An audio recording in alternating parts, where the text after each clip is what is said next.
अच्छा जी, आज हमारा लेक्चर 4 है एवरीडे साइंस का। और इसमें हम फिजिक्स के क्वेश्चंस को कवर करेंगे इंशाल्लाह, जितना हो सकेगा। जो पास पेपर 2019 से 24 में जो भी क्वेश्चंस आए हैं, ठीक है, उन डायमेंशंस को हम कवर करने की कोशिश करेंगे। तो पहले फिजिक्स की ब्रांचेज हैं, ठीक है। ये 2024 में या 23 में क्वेश्चंस आए हुए हैं। ये तो 2024 का क्वेश्चन है, पेट्रोलॉजी वाला। Metrology is the study of weight. जो वेट की स्टडी है, जो हमारे बट्टे वगैरह होते हैं, ठीक है, 1 किलो का बट्टा, 2 किलो का बट्टा, उसको वेट, तो इसकी स्टडी मेट्रोलॉजी कहलाती है। और भी बहुत तरह के वेट होते हैं। The study of rocks and it's transformation is called petrology. हमने प्रीवियस लेक्चर में रॉक्स के बारे में पढ़ा था, तो उसकी ट्रांसफॉर्मेशन को हम कहते हैं पेट्रोलॉजी। अब ये दो पूछी गई हैं, ठीक है। इसके अलावा बहुत सारी होंगी, कई एक हैं, वो फिर मैं आपको नोट्स दूंगा। उसमें पास पेपर्स में जो इतने भी क्वेश्चन आए हैं वो भी आपको अरेंज करके दे दूंगा। इसके अलावा रेलेवेंट जो पूछी जा सकती हैं वो भी दे दूंगा, ठीक है, क्योंकि हर चीज़ हम लेक्चर में कवर नहीं कर सकते। हाँ, अगर कोई डिस्कस करने वाली कोई लाइन हो, कोई टर्मिनोलॉजी हो, फिर वो हम डिस्कस कर लेंगे, ठीक है। असल बात यह है कि आपको ये बताना कि इस डोमेन से ये क्वेश्चन आना है। एटलीस्ट आपको डायमेंशंस क्लियर हों कि किसी भी कोई भी सब्जेक्ट है किस डायमेंशन से क्वेश्चन कर रहा है। तो देखा जाए तो हर डायमेंशन से क्वेश्चन आ सकता है।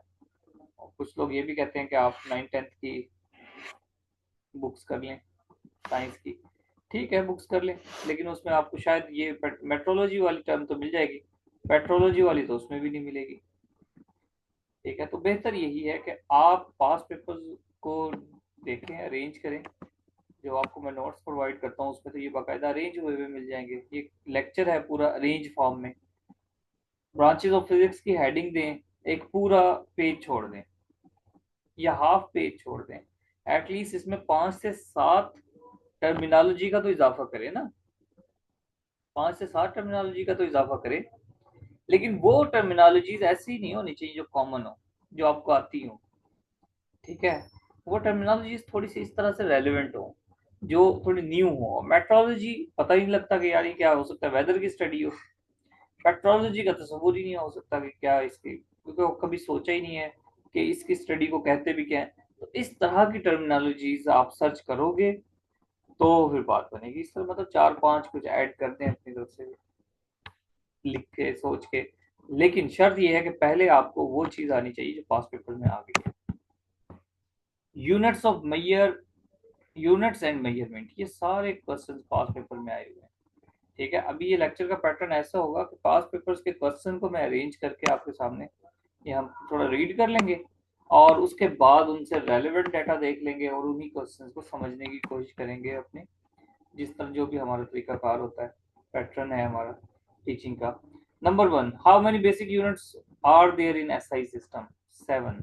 ये 2024 में क्वेश्चन आया हुआ है। एसआई सिस्टम में कितने बेसिक यूनिट्स हैं? 7। सिस्टम इंटरनेशनल कि बेसिक यूनिट्स की तादाद 7 है। ऐसा यूनिट ऑफ टेम्परेचर का यूनिट पूछा हुआ, केल्विन। जोल पूछा हुआ, यूनिट किसका है? वर्क एंड एनर्जी का है। फिर ऐसा यूनिट ऑफ एनर्जी, ये रिपीट हो गया, ठीक है, ये रिवर्स है मतलब। Joule is the unit of, ऐसा यूनिट ऑफ एनर्जी, ठीक है, joule. 1 horse power 746 watts. Least count, vernier caliper के बारे में पूछा हुआ है कि उसका लीस्ट काउंट कितना है। फिर मैग्नेटिक फ्लक्स, उसका यूनिट वेबर।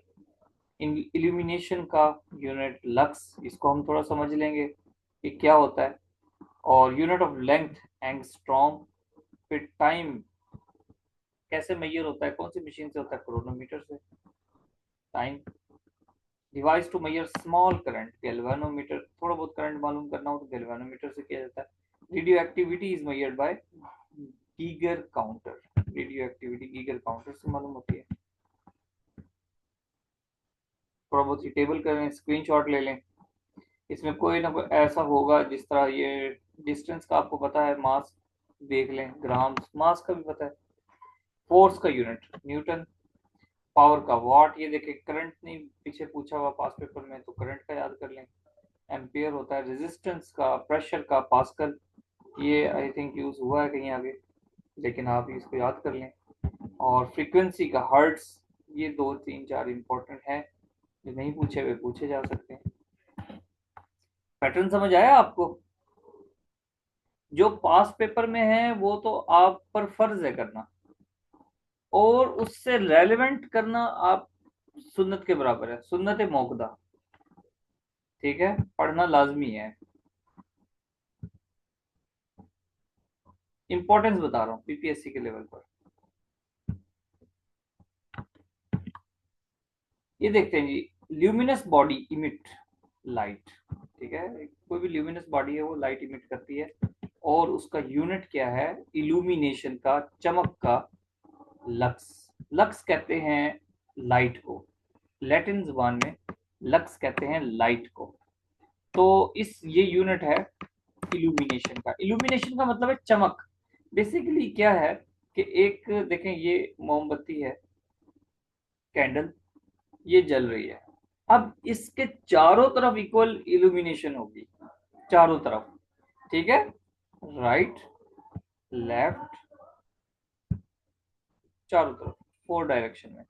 अब ये फोर डायरेक्शन में इक्वल इल्यूमिनेशन है, तो ये देखना है कि भाई ये इल्यूमिनेशन हाफ मीटर तक है, 1 मीटर तक इसकी चमक जा रही है, 2 मीटर तक जा रही है। अगर ये चारों तरफ 1 मीटर की चमक है, तो उसको वो 1 मीटर को 1 लक्स कहेंगे। ध्यान से मेरी बात को समझिए।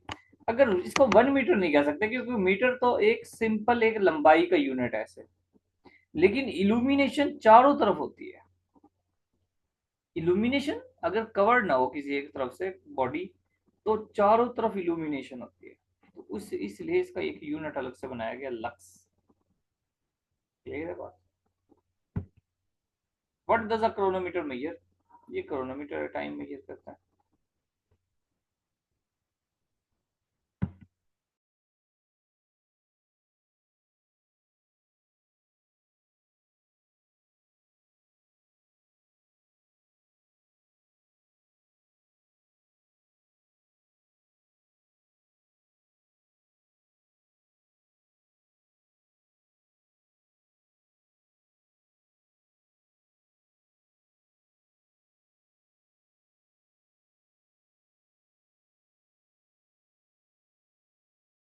अच्छा, vernier caliper, least count of vernier caliper is 0.1 millimetre. ठीक है, vernier caliper minimum minimum 0.1 millimetre की विड्थ को, की मोटाई को, ठीक है, माप सकता है। इसको याद रख लें।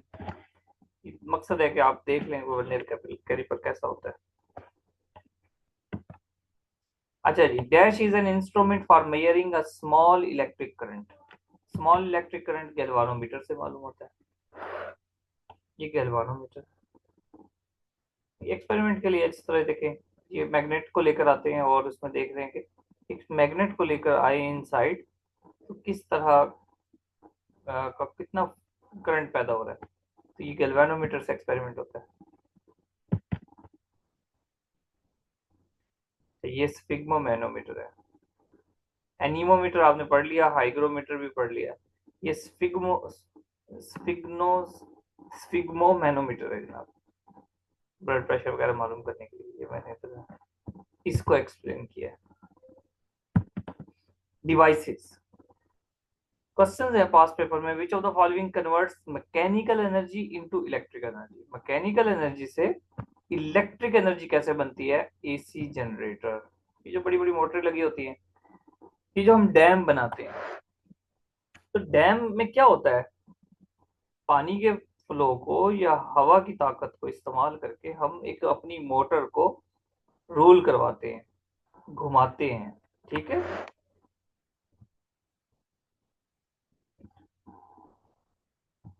तो उससे क्या होता है, जैसे ही वो मूव करती है, आगे हम पढ़ेंगे मैग्नेटिक इंडक्शन को, तो जैसे ही वो हमारी मोटर मूव करती है, साथ मकनातीस लगे होते हैं, बड़े बड़े मैग्नेट लगे होते हैं, तो उन मैग्नेट में और जो हमारी हमारा कंडक्टर है, जब उस ऐसे मूवमेंट होती है तो उससे हमारी बिजली पैदा होती है। तो मतलब मैकेनिकल एनर्जी से इलेक्ट्रिकल एनर्जी कन्वर्ट हो गई। ठीक है, जो पानी फ्लो कर रहा है वो भी मैकेनिकल एनर्जी है उसके फ्लो करने से, या पोटेंशियल एनर्जी कह लो, ऊपर से नीचे गिर रहा है। नेक्स्ट है जी charge capacitor. Capacitor store charge. हमारा जो कैपेसिटर है उसके अंदर चार्ज स्टोर होता है। when temperature increases resistance decreases in semiconductor। याद रखें, ये बड़ी दिलचस्प बात है।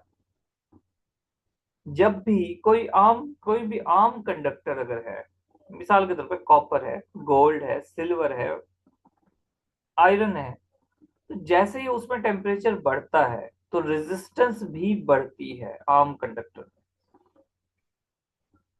लेकिन ये सेमीकंडक्टर है, सेमीकंडक्टर कंडक्टर नहीं है, सेमीकंडक्टर है। इनकी दिलचस्प बात यह है, इनको ऐसे डिजाइन किया जाता है कि इसको जैसे टेम्परेचर बढ़ता है इनकी रेजिस्टेंस डिक्रीज होती है, बढ़ती नहीं है, डिक्रीज हो जाती है। यही वजह है कि सेमीकंडक्टर्स ने मशीनरी की दुनिया में इनकलाब लेकर आए हुए सेमीकंडक्टर्स। हमारे जितने भी इलेक्ट्रिकल अप्लायंसेज हैं उनमें सेमीकंडक्टर यूज होते हैं। ठीक है जी। Name the element use to make diodes and transistors. ये डायोड्स और ट्रांजिस्टर में ये सेमीकंडक्टर्स यूज होते हैं। ठीक है, सिलिकॉन एक ऐसा एलिमेंट है जिससे सेमीकंडक्टर्स बनते हैं। ठीक है, सेमीकंडक्टर में फिर P type, N type etcetera होते हैं, तो इसको हम देखेंगे थोड़ा थोड़ा सा। Number one, AC generator, DC generator. AC generator मतलब, डीसी मतलब डायरेक्ट करंट। ठीक है, एसी जनरेटर से भी इस तरह कुछ बनता है। यहाँ पे लिखा अल्टरनेटिंग करंट, अल्टरनेटिंग करंट और डायरेक्ट करंट। इसके अलावा जो करंट एसी है उसमें मतलब डायरेक्शन चेंज हो सकती है, इसलिए उसको अल्टरनेटिंग करंट कहते हैं। ये हाईली एफिशिएंट होता है। ज्यादा जब भी ज्यादा कोई ऐसे पावरफुल मशीन चलानी होती है तो फिर हम एसी जनरेटर लगाते हैं, बिजली उसमें एसी यूज होती है। लेकिन आप देखें ना, आप पूछते हैं ना, जब भी एयर कूलर लेने जाते हैं तो पूछते हैं वो डीसी एयर कूलर चाहिए, तो वो मतलब वो चाहिए डायरेक्ट करंट। ये जनरेटर की बात नहीं कर रहा, वो डीसी एयर कूलर अलग चीज है, ये जनरेटर है। ठीक है, लो एफिशिएंसी होती है इसकी ट्रांसमिशन में। तो थोड़ा सरफेस व्यू दें आपको ताकि ये पता हो, अदरवाइज इन पे तो पूरे पूरे चैप्टर्स हैं। दिमाग घूम जाता था जब हम पढ़ते थे एफएससी में, मैट्रिक में। थोड़ा थोड़ा पता हो जो पेपर से रिलेटेड है। सेमीकंडक्टर, ठीक है, मटेरियल है, इलेक्ट्रिक कंडक्टिविटी होती है इसमें जो कंट्रोल हो सकती है। इसकी इलेक्ट्रिकल कंडक्टिविटी कंट्रोल्ड है। ठीक है, होता क्या है, इनमें जैसा सिलिकॉन है, एक इलेक्ट्रॉन उसका एक्स्ट्रा होता है, वो उस एक्स्ट्रा इलेक्ट्रॉन को यूज किया जाता है। अगर कहीं पर एक एक्स्ट्रा इलेक्ट्रॉन है तो वो पी टाइप बन जाता है, अगर एक इलेक्ट्रॉन कम है तो वो एन टाइप बन जाता है। ठीक है, इस तरह से उसको मिक्सअप करके फिर ये सेमीकंडक्टर्स बनाए जाते हैं। मॉडर्न इलेक्ट्रॉनिक्स का पार्ट है। तो इसकी दिलचस्प बात क्या है, टेम्परेचर राइज होने से इसकी कंडक्टिविटी पर असर नहीं पड़ता बल्कि इसकी रेजिस्टेंस कम होती है। Diodes and transistors. Diode two terminal electronic component है। ठीक है, जो करंट के फ्लो को एक डायरेक्शन में भेजता है। एनोड, कैथोड वगैरह इसमें इसी तरह बनते हैं। एक ट्रांजिस्टर जो है, जबकि ट्रांजिस्टर एक थ्री टर्मिनल सेमीकंडक्टर है, ये देखो सेमीकंडक्टर है, और यूज टू एम्पलीफाई और switch electronic signals. Electronic signals को जब हमने बढ़ाना होता है, एम्पलीफाई करना होता है, स्ट्रॉन्ग करना होता है, तो ट्रांजिस्टर यूज करते हैं। और डायोड्स कब यूज करते हैं, जब उसके करंट पे वन वे फ्लो देना हो तो डायोड्स यूज करते हैं। हमारे इलेक्ट्रिकल अप्लायंसेज में यूज होते हैं। अभी मैं आपको इसकी शक्ल भी दिखाऊंगा कि किस तरह से ये नजर आते हैं। ट्रांजिस्टर जो है कंप्यूटर में, रेडियो में, मोबाइल फोन, माइक्रो प्रोसेसर सब में यूज होते हैं ट्रांजिस्टर्स। ये देखें, ये डायोड्स हैं। आप कभी मदरबोर्ड निकालें ना कंप्यूटर का, या बहुत जितने भी इलेक्ट्रॉनिक अप्लायंसेज हैं उनमें अगर ओपन करें तो इस तरह के स्ट्रक्चर्स नजर आते हैं। ये सब डायोड्स हैं। क्लियर हो रही बात? ये इनका इंटरनल फंक्शन है। ये ट्रांजिस्टर्स हैं जनाब, ये वाले एम्पलीफाई करते हैं, स्ट्रेंथन करते हैं। नेक्स्ट है टूल्स, इन्वेंशंस एंड इन्वेंटर्स। किसने क्या चीज इन्वेंट की? स्टीम इंजन जेम्स वाट ने, स्टेथोस्कोप रीनी लाइनेक ने। ये पास पेपर के क्वेश्चन है जनाब। टेलीफोन ग्राहम बेल ने, थियोडोर मेमन ने लेजर, डैनियल फ़ारेनहाइट ने मर्करी थर्मामीटर, फिर बंसन बर्नर, किसने? रॉबर्ट बंसन ने इन्वाइट किया, बंसन बर्नर। ये देखते हैं हम अभी क्या किस तरह का दिखता है। इसके अलावा थॉमस एडिसन लाइट बल्ब, सबको पता होगा, 1000 तजुर्बे किए थे एडिसन ने। लाइटनिंग रॉड बेंजामिन फ्रैंकलिन ने, फिर Pascal invented calculator and adding machine, Pascal calculator और एडिंग मशीन। फिर मार्टिन कॉपर ने क्या इन्वेंट किया? फोन। ठीक है। Electron discovered by J Thomson, radioactivity discovered by Marie Curie. इस ये सारे पास पेपर्स के क्वेश्चन है, तो आपने देखने हैं कि किस किस तरह से क्या कुछ भी पूछ रहा है वो। 8 10 कोई 5 कहीं से मिले, कोई पास पेपर से मिले, कोई अच्छी वेबसाइट से मिले, आप ऐड कर देना इसमें, आपका बेहतरीन लेक्चर बन जाएगा, नोट्स बन जाएंगे आपके।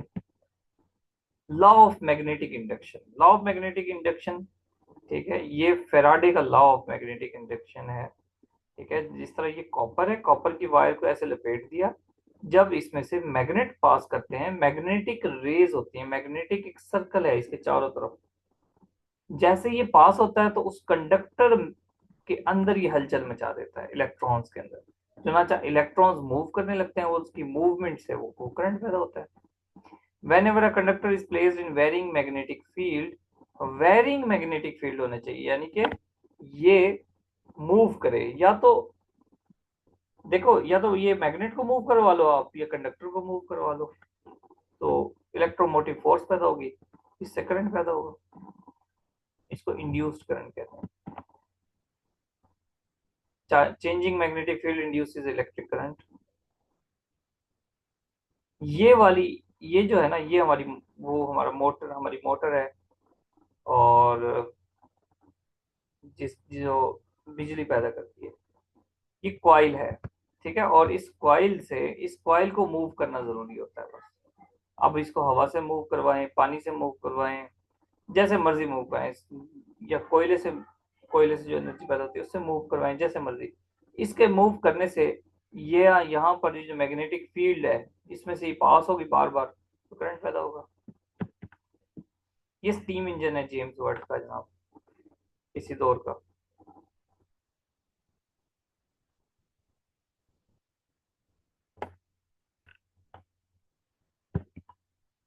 1712 में ये इंट्रोड्यूस हुआ था।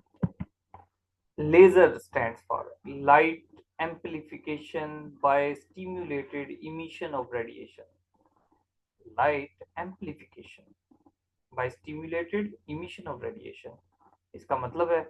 और ये produce a very narrow intense beam of monochromatic coherent light, एक खास कलर की लाइट पैदा करती है।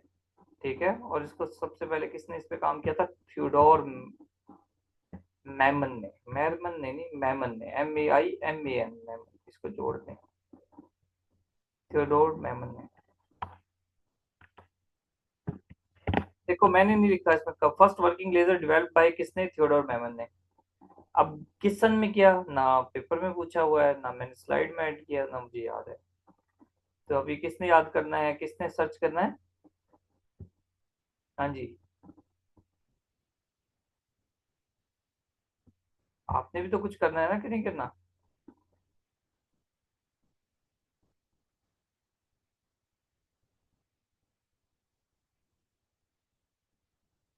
हाँ जी, आपने सर्च करना है। DVD players. ठीक है, ये जो लेजर है इसका फायदा क्या है, देखो, एक क्वेश्चन आया है कि भाई लेजर का मतलब क्या है, डेवलप किसने किया। लेकिन अगर आप थोड़ा सा इसको देख लो कि भाई ये किसका फायदा क्या है, तो ये क्या होगा, आप जब भी इसको पढ़ोगे, रिवाइज करोगे, आपका कॉन्सेप्ट क्लियर होगा। कॉन्सेप्ट का मतलब यही तो होता है ना कि आपको उसके प्रॉस एंड कॉन्स पता है, बैक स्टोरी पता है, उसकी बैकग्राउंड पता है, उसका यूजेज पता है। जब ये होता है आप फेमिलियर हो जाते हो किसी भी क्वेश्चन से।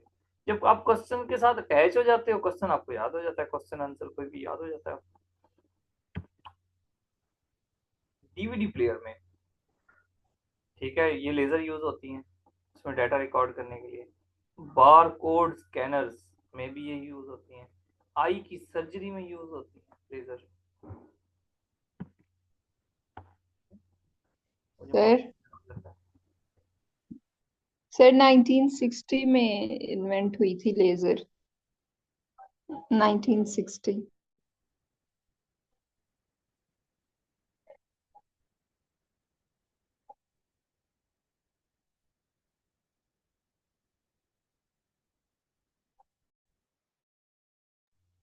1960।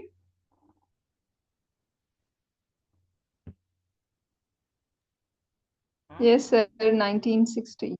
ओके जी, 1960। ठीक है जी, सब लिख लें, ऐड कर लें।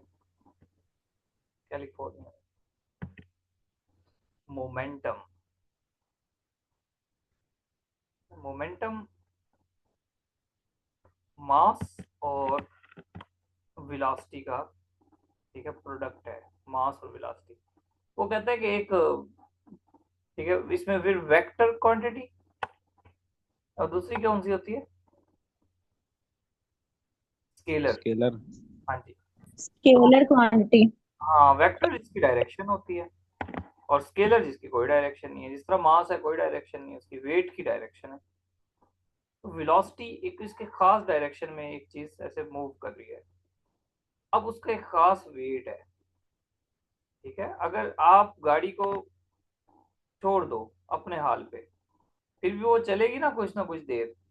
इसको मोमेंटम कहते हैं कि जितना उसका मास है, जिस वेलोसिटी से वो मूव कर रही थी, वो चाहेगी कि मैं उस वेलोसिटी से मूव करूं, ठीक है। और उसका मास में बड़ा किरदार होता है। अदरवाइज मास ना हो तो कोई भी चीज उसको हिला दे, अपनी जगह से कम हो उसका मास तो ये मोमेंटम है कि वो अपनी, अब जिस रफ्तार से जिस तरफ जा रही है वो बरकरार रखना चाहती है। ये मोमेंटम है।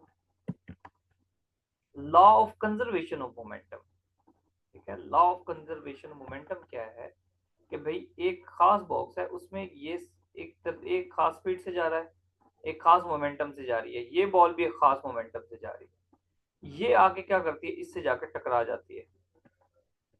अब टकराने से, जब ये इसको टकराएगी, इसकी स्पीड तो कम हो जाएगी ना बॉल ए की, लेकिन वो मोमेंटम कन्वर्ट हो जाएगा इस बॉल में, बॉल टू में कन्वर्ट हो जाएगा। वो उसकी स्पीड, वो एनर्जी इसमें कन्वर्ट हो जाएगी।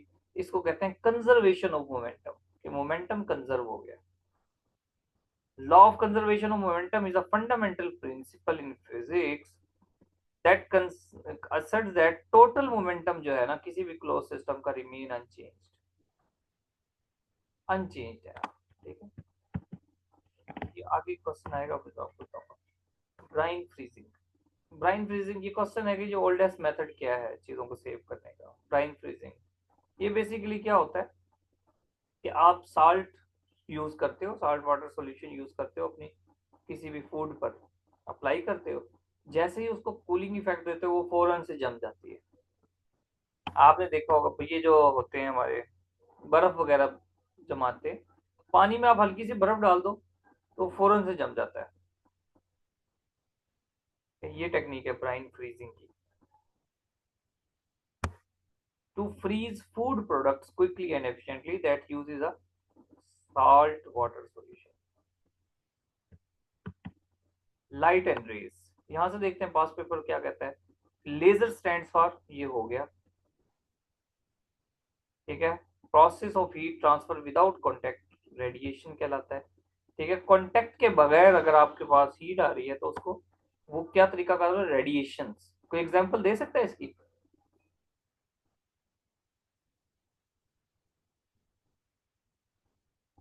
Sir sun rays, sunlight. हाँ जी, एग्जैक्टली। या आप सर्दियों में आग जला के बैठे हो तो आप कांटेक्ट तो नहीं कर रहे हो उससे, ऐसे ही वो रेडिएशन ले रहे हो ना, वो भी रेडिएशन है। Yes sir. तो इसके दो तीन तरीके हैं, इसको आप सर्च करना खुद से। तो मतलब पढ़ाने को बड़ा कुछ होता है, फिर क्या मतलब क्या क्या चीज मैं स्लाइड में ऐड करूँ। ठीक है, ये रेडिएशन है, कंडक्शन है, इसके दो तीन टाइप्स हैं हीट ट्रांसफर की, तो आप देख लेना। दो तीन हैं वो, आप इसको अपने नोट्स में ऐड करना, नोट्स में बनाना। ठीक है। सबसे बड़ी चीज है सेटिस्फेक्शन, आपको सेटिस्फेक्शन होनी चाहिए कि मेरे जो नोट्स बने हुए हैं ना, उनसे हटके नहीं आएगा क्वेश्चन। फिर आपके जहन में ही ना रहे कि मैट्रिक की बुक पढ़ लूँ, 9th की 10th की कहीं से पढ़ लूँ, कोई डोगर की बुक ले लूँ, नहीं। आपके नोट्स कंप्लीट होने चाहिए। आपको मैंने ये हिंट दे दिया है, एक अरेंज कर दिया जितना अरेंज हो सकता था मुझसे, ये आपको बता दिया। अब आप खुद सर्च कर लोगे हीट ट्रांसफर के, और भी तो कुछ तरीके होंगे ना।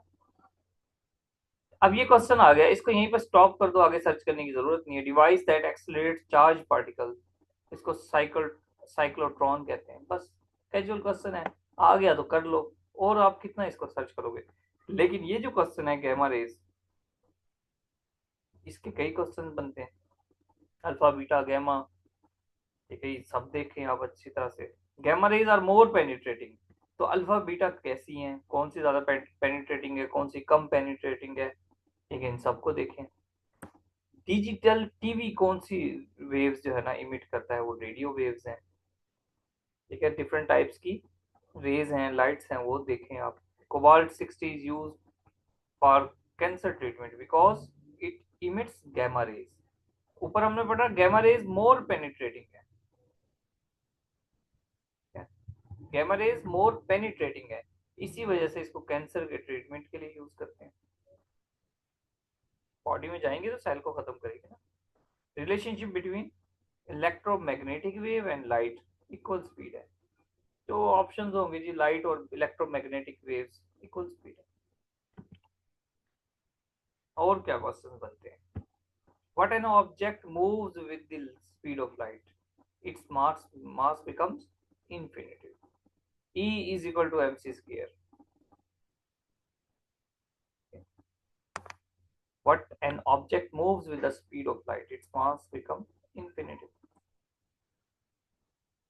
अच्छा, अब ये पढ़ रहा हूँ मैं, आपको मैंने लेक्चर के शुरू में बताया ना कि जब भी मैं ये स्लाइड उठाता हूँ कोई ना कुछ ऐड करना होता है, और बहुत सारी चीजें फिर भी रह जाती हैं। मुझे लगता है कि मैंने न्यूटन के जो 3 लॉज ऑफ मोशन हैं वो नहीं ऐड किए, तो उसको आपने ऐड करना है। फर्स्ट लॉ ऑफ मोशन क्या है, सेकंड कौन सा है, थर्ड कौन सा, ये आते हैं। ठीक है, ये चीज ये आपने अपने रजिस्टर पर खुद से सर्च करके लिखना है। Lights bends through a medium refraction, शीशे के देखो, एक होती है रिफ्लेक्शन और एक होता है रिफ्रैक्शन। ये बॉडी है, यहाँ पर लाइट यहाँ से टकराती है, वापस आ जाती है, तो रिफ्लेक्शन। अगर ये शीशे की बॉडी है या पानी है मिसाल के तौर पे, तो लाइट ने इसको क्रॉस करना है। जब लाइट इसको क्रॉस करने लगेगी, अब होना चाहिए कि ऐसे जाए क्रॉस करते हुए, लेकिन ये ऐसे नहीं जाती, ये थोड़ा सा टिल्ट हो जाती है, झुकाव हो जाता है इसमें, ये ऐसे जाती है। एग्जैक्ट तो नहीं मैंने बनाया, ये ऐसे जाती है। क्लियर होगी बात। इसको कहते हैं, वो कह रहा है कि लाइट बेंड्स हो जाती है मीडियम में, तो इसको रिफ्रैक्शन कहते हैं। हाँ भाई, बात क्लियर हुई है। जी सर। ये जी जी रिफ्लेक्शन है। अंकल। अच्छा, टोटल इंटर रिफ्लेक्शन क्या है, टोटल इंटरनल रिफ्लेक्शन। एक शीशे का पाइप है जो आजकल फाइबर ऑप्टिक्स में है, वो कहते हैं कि लाइट को हमने यहाँ से गुजारा। अब ये है शीशे के गिलास बने हुए हैं, शीशे के एक फाइबर बना हुआ है, शीशे का एक पाइप है, लेकिन इसको इस एंगल से इसमें एंटर किया जाता है कि इसको क्रॉस करने के बजाय ये वापस आती है, ये वापस आती है, इसी में रह जाती है, और ये टोटल इंटरनल रिफ्लेक्शन है, total internal reflection. Women scientist behind fibre optics, doctor Shirley Jackson. और ऑप्टिकल फाइबर्स किस चीज के बने होते हैं, गिलास के बने होते हैं। देखो, गिलास को तो क्रॉस कर जाना चाहिए ना, रिफ्रैक्शन हो जानी चाहिए, लेकिन उसको इस एंगल से एंटर किया जाता है कि लाइट गुजरती नहीं, वापस आ जाती है, उसी में रहती है। इसीलिए ये जो ऑप्टिकल फाइबर्स वगैरह के थ्रू जो नेट वगैरह चलाए जाते हैं, बड़ी हाई स्पीड होती है, लाइट की स्पीड से आ रहे होते हैं ना। Which component is used in fibre optics glass thread? Light के कितने कलर्स होते हैं? 7. Sky appears blue due to scattering of light. Projections used for source of lights. Perspective. ये अजीब सा क्वेश्चन है, बस आगे आप पढ़ लो इसको ज्यादा आगे. Which of the following rays are more penetrating? Gamma rays. Gamma rays सबसे ज्यादा penetrating है. 3 टाइप्स की रेज हैं, ठीक है जी, अल्फा, बीटा और गैमा. अल्फा पे पॉजिटिव चार्ज होता है, बीटा पे नेगेटिव चार्ज होता है, ठीक है, और गैमा रेज पर कोई चार्ज नहीं होता. ये भी क्वेश्चन है, ये क्वेश्चन बन सकता है. अल्फा पे पॉजिटिव होता है, इसकी एनर्जी बिल्कुल ही कम है. बीटा पे नेगेटिव है, लेकिन चूंकि स्मॉल आइटम्स हैं, इसके जो स्मॉल पैकेट से बना होता है इसकी रेस, तो ये क्रॉस कर जाती है. देखो पेपर को क्रॉस कर जाती है, लेकिन एल्यूमिनियम की 5 mm की जो शीट है उसको क्रॉस नहीं करती. गैमा रेज उसको क्रॉस भी कर जाती है और लेड इसको रोक लेता है. Cobalt 60 emit gamma rays. Tumour वगैरह के लिए, इसको कैंसर के ट्रीटमेंट में यूज होता है. अल्फा पार्टिकल, इसमें 2 प्रोटॉन्स होते हैं, 2 न्यूट्रॉन्स होते हैं, तो इस पे चार्ज क्या होता है? 2 पॉजिटिव. बीटा 1 इलेक्ट्रॉन पर मुश्तमिल होता है, -1. गैमा पे इलेक्ट्रोमैग्नेटिक रेडिएशन है, इट हैज 0 चार्ज. ये तीनों एमसीक्यूज हैं अल्फा बीटा गैमा के, आए नहीं आ सकते हैं. When the object moves with the speed of light, its mass would be infinitive, E is equal to mc square.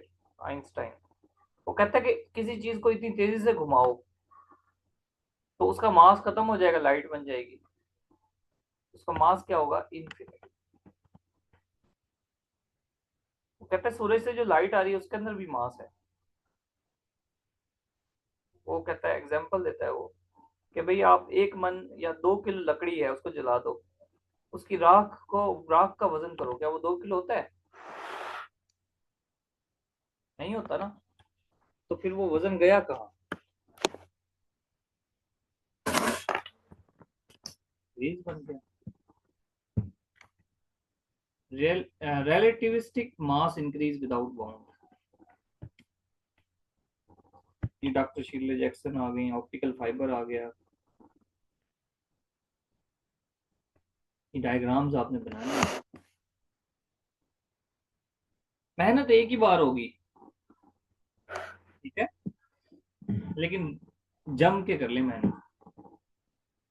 ये जो स्टूडेंट्स हैं ना रोना मचाते हैं, एपीपीएससी का टेस्ट ही नहीं क्लियर होता. भाई आप कोई अच्छे नोट्स बनाओ, तो आपके कॉन्सेप्ट क्लियर हो, चीजें आपको अच्छी तरह याद तो हुई हो ना, ठीक है. डाइवर्स रहते हो, फोकस्ड ही नहीं होता. कभी टेस्ट पॉइंट उठा ली, कभी पाक एमसीक्यू उठा ली, कभी डोगर उठा ली, कोई बुक, कभी किसी दोस्त से नोट्स मांग लिए, कभी यूट्यूब पे कोई वीडियो देख ली, कभी, ठीक है, सोशल मीडिया पे एमसीक्यूज तैयार करने शुरू कर दिए. इस तरह से तैयारी होती है? नहीं, इस तरह से तैयारी नहीं होती. जहां पर ये जो क्लास है ना, इसमें वो स्टूडेंट्स जो रेगुलर आते हैं, अब देखो 20 स्टूडेंट्स हैं, उसमें 5-6 हैं जो रेगुलर होते हैं. उसका नेटवर्क का चलो इशू है. आप देखना उन्हीं स्टूडेंट्स के नाम आए हुए होंगे. सेशन एंड होते ही अगर उन्होंने ये अच्छी तरह रिवाइज कर लिए 3-4 महीने, तो आप देखना उनके पेपर क्लियर हुए होंगे.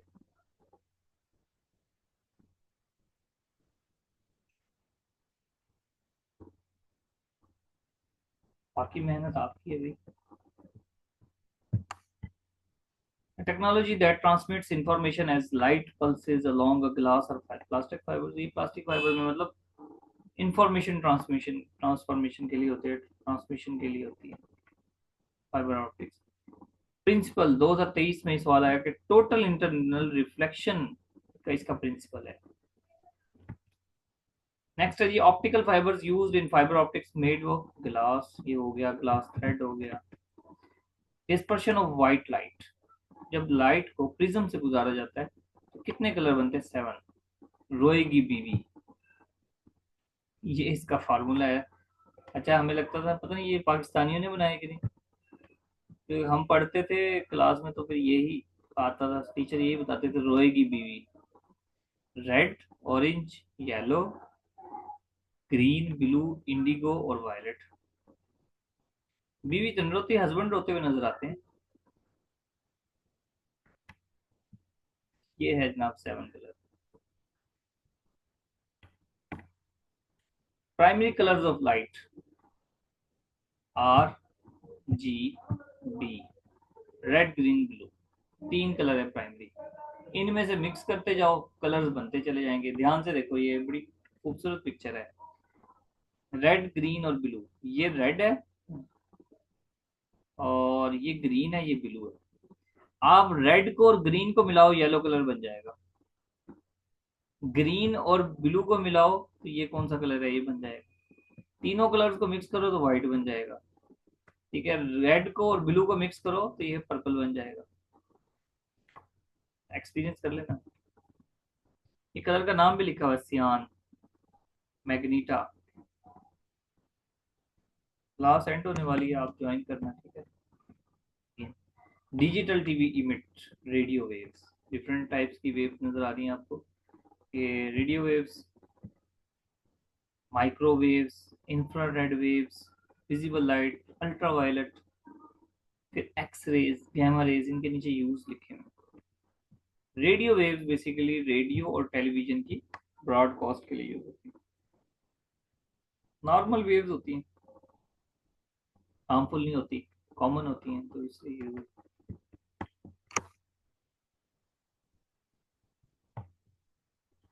ये जनाब साइक्लोट्रॉन, साइक्लोट्रॉन एक्सलेट करता है चार्ज पार्टिकल्स।